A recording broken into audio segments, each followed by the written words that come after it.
Hey everybody, how's it going? Welcome. Let's get into some Bigfoot stories before I get too goofy. Alright, here we go. You can call me stupid. Yes, you can call me sheep. You can say I'm lazy. You can say I'm weak.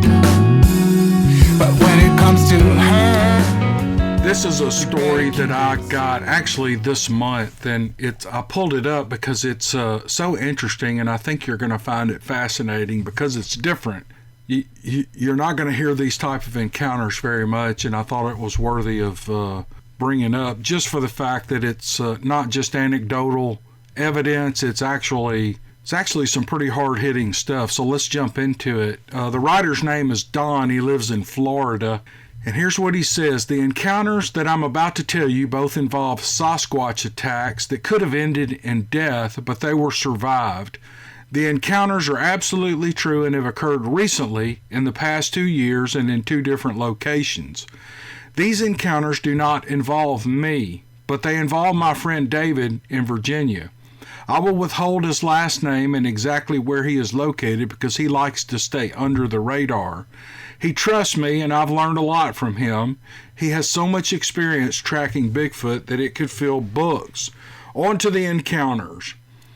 In 2018 in West Virginia, David, along with 3 other hunters, arrived in West Virginia to assist a landowner that was losing farm animals to a pair of Sasquatch. The kills were gross, and the carcasses left behind were very disturbing to see.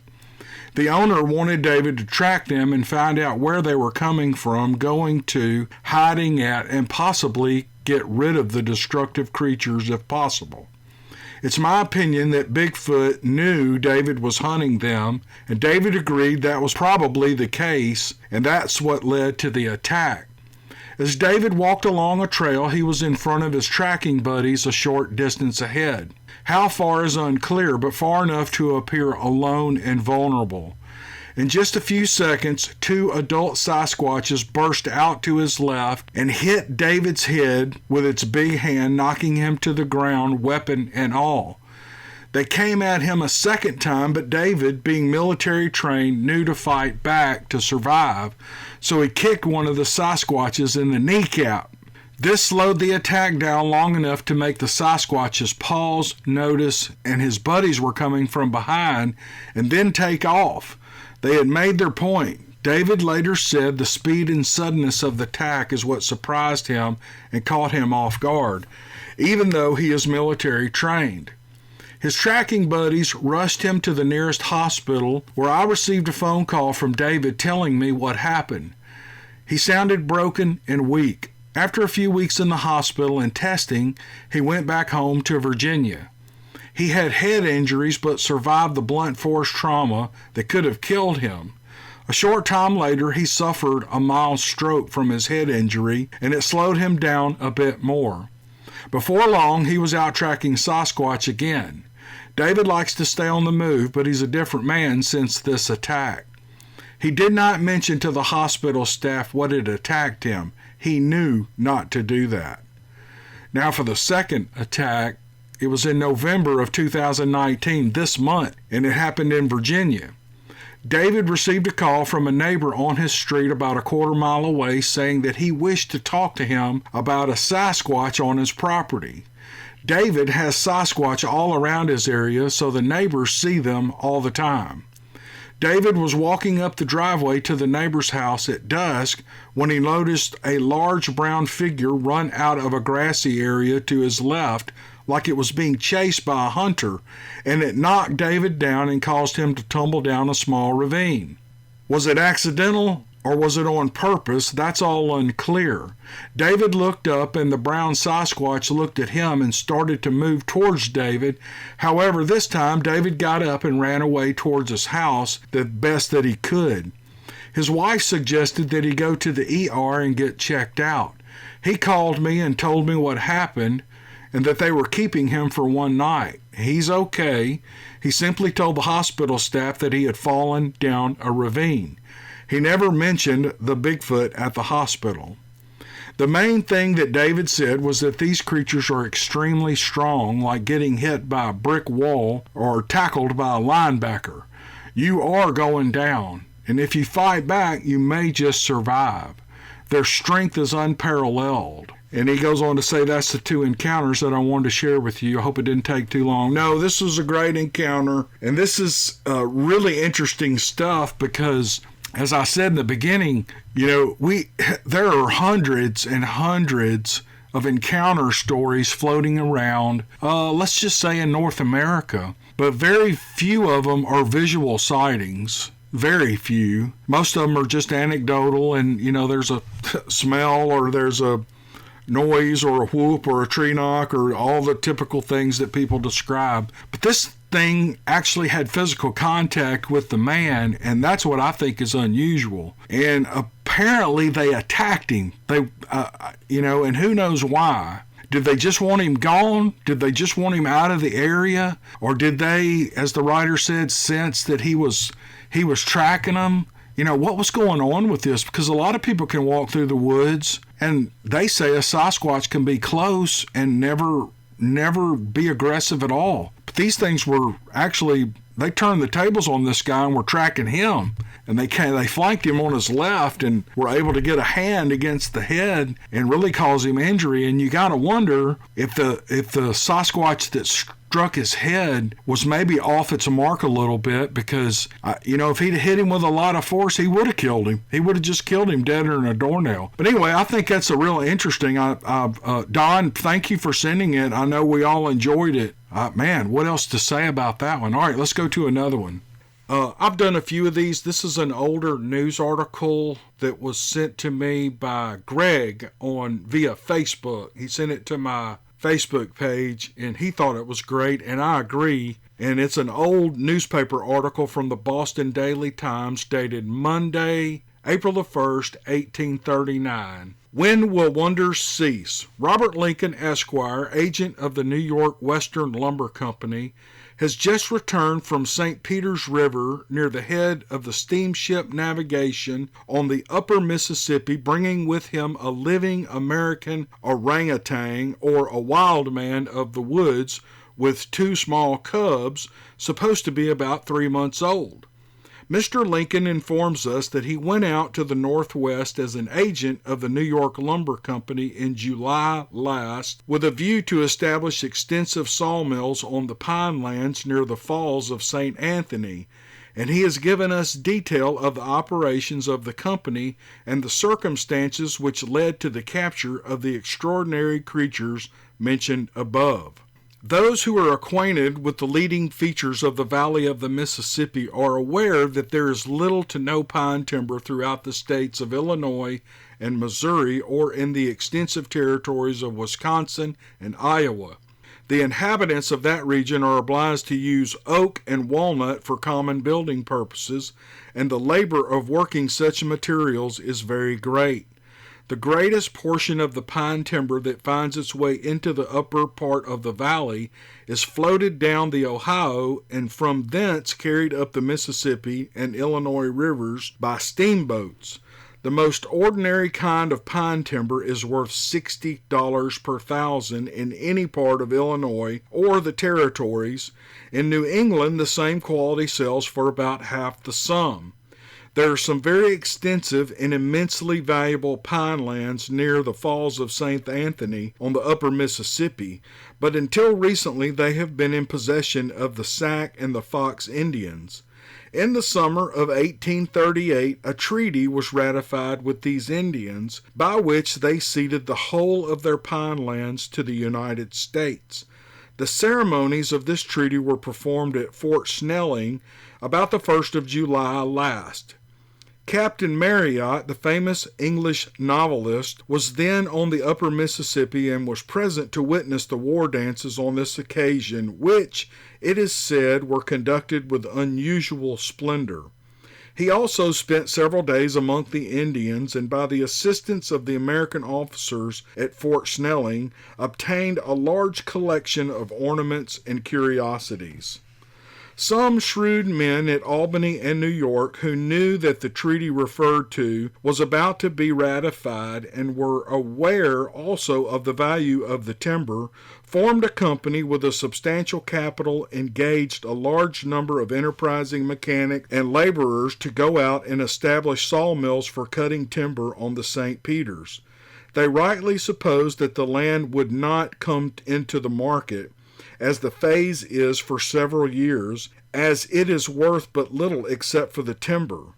Those who wish to obtain land for cultivation go into the more fertile parts of the territories.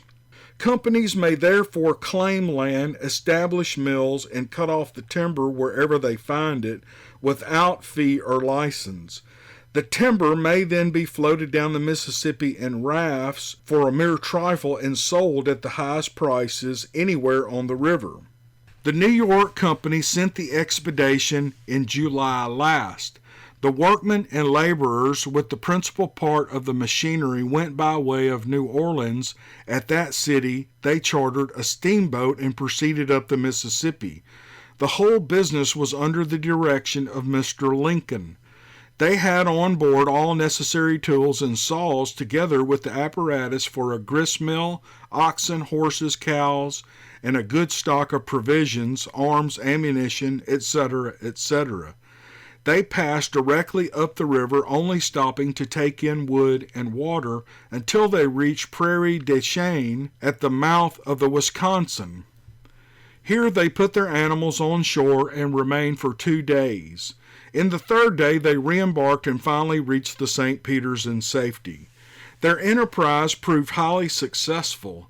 They found the timber of the first quality and the facilities for building mills much greater than they anticipated. The work went on very prosperously, and in a few months Mr. Lincoln had the satisfaction of launching his rafts on the headwaters of the Mississippi. They continued to prosecute their labors vigorously until winter set in, when a part of the workmen started for St. Louis and a part of them remained to superintend the cutting of the timber. During the winter, Mr. Lincoln and several of the workmen made frequent excursions in the pursuit of game, which was very abundant, and their camp was one continued scene of festivity. The Indians brought in large quantities of furs, which Mr. Lincoln purchased for a mere trifle, and lined his cabins with them throughout, which rendered his rude huts very warm and comfortable.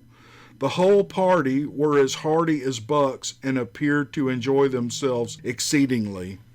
About the 15th of January, 2 of the carpenters who had been out in pursuit of a gang of wolves that had proved very troublesome came into the camp and reported that they had seen a huge monster in the forest on a branch of the Mississippi, having the forms of a man, but much taller and stouter, covered with long hair, and of a frightful aspect.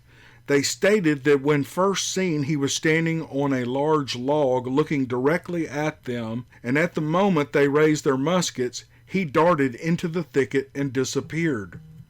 They saw him again in about a half an hour, apparently watching them, when they turned towards him and he again disappeared. Mr. Lincoln was at first disposed to think highly of this matter, believing that the men might have been mistaken about the size and height of the object, or supposing it might have been a trick of the Indians to frighten them.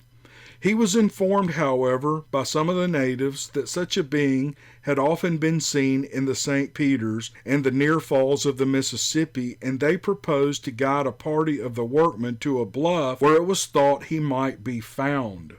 The men were all ready for an adventure, and arming themselves with rifles and hunting knives, they started for the bluff under the direction of Mr. Lincoln and the Indian guides.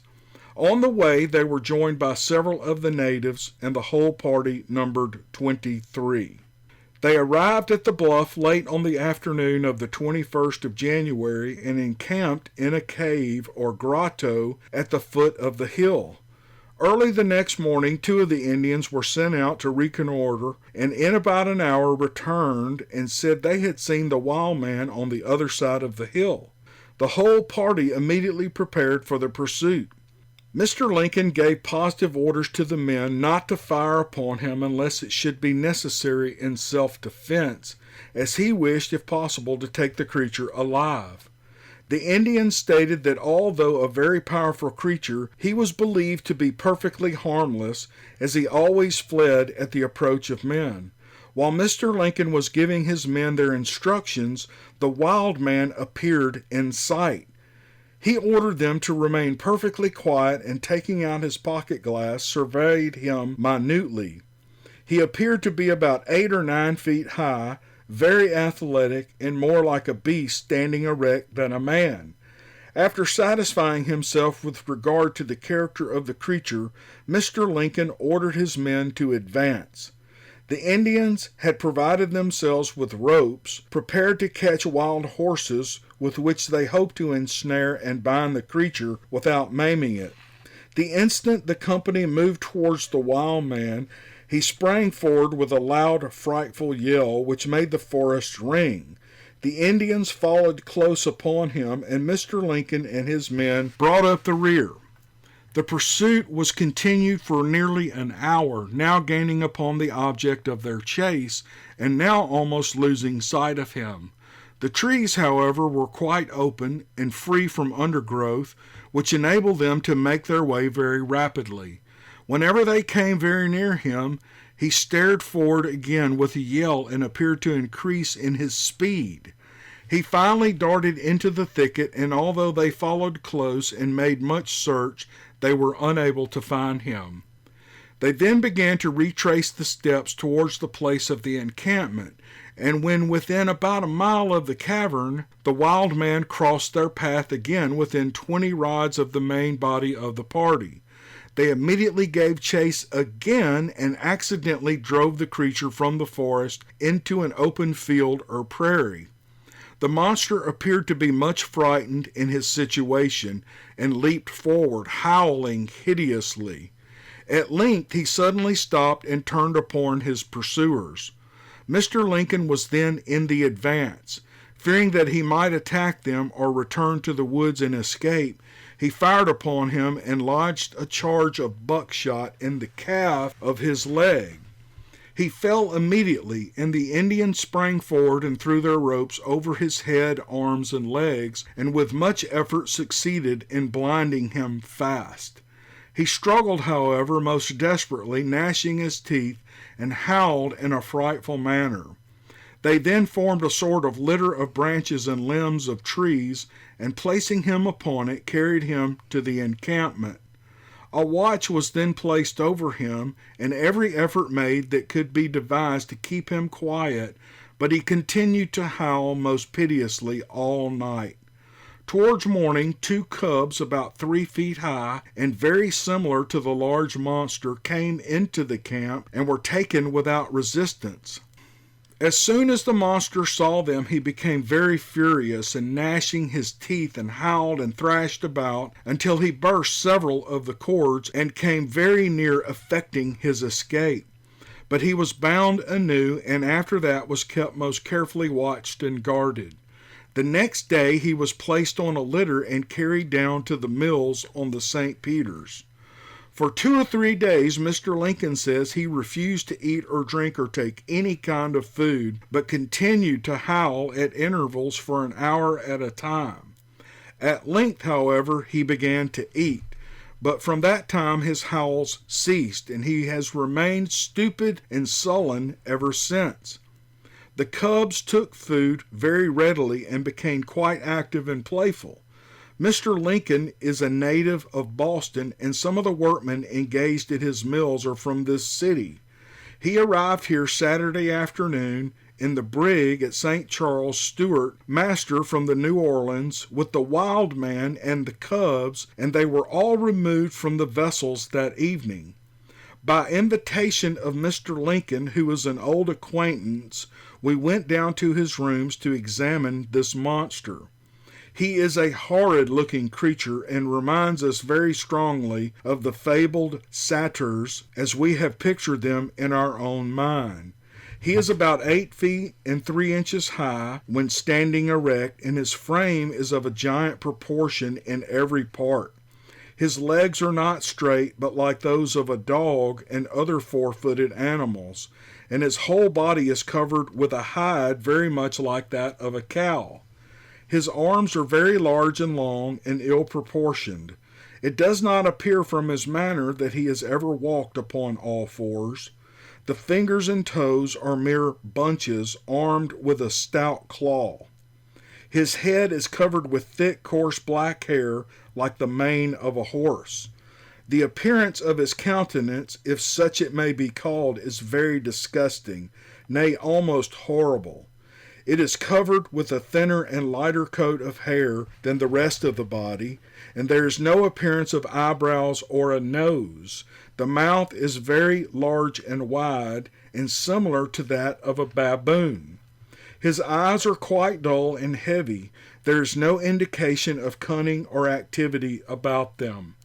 Mr. Lincoln says he is beyond dispute carnivorous, as he universally rejects bread and vegetables and eats flesh with great avidity.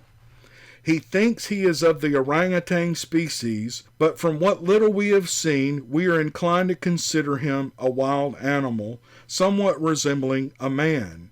He is, to say the least, one of the most extraordinary creatures that has ever been brought before the public from any part of the earth or the waters under the earth, and we believe will prove a difficult puzzle to be scientific. He lies down like a brute, and does not appear to possess more instinct than common domestic animals. He is now quite tame and quiet, and is only confined by a stout chain attached to his legs. This is the first creature of the kind we believe ever found on this continent. It was to be expected, however, that in penetrating the remote recesses of the New World, monsters would be found and great natural curiosities brought to light. And it has been a matter of surprise to many that so little of the marvelous has ever been discovered. But we cannot tell what the wilds of the far northwest, the shores of Lake Superior, the regions of the Rocky Mountains, and the vast territory of the Oregon may yet bring forth. It is Mr. Lincoln's intention to submit these animals to the inspection of the scientific for a few days in order to ascertain what they are, and after that to dispose of them to some persons or exhibition. Mr. Lincoln himself will return to the St. Peter's in the course of 2 or 3 weeks. Postscript: Mr. Lincoln informs us that he will exhibit the wild man and his cubs gratuitously this forenoon in the rear of No. 9 Elm Street. We presume our citizens will not be slow to take advantage of this offer. Told you that was a long article, but isn't it fascinating? That is interesting stuff. This is the first time I've ever heard this story, and you have so many witnesses in 1839 who have seen this thing, and it just absolutely blows me away. Anyway, I think that's going to do it for this video. I hope you all enjoyed that. Thanks, Greg, for sending that to me. It was fascinating. Hope you guys have a good weekend, and we'll see you on the next video. Thanks. You better keep it sealed.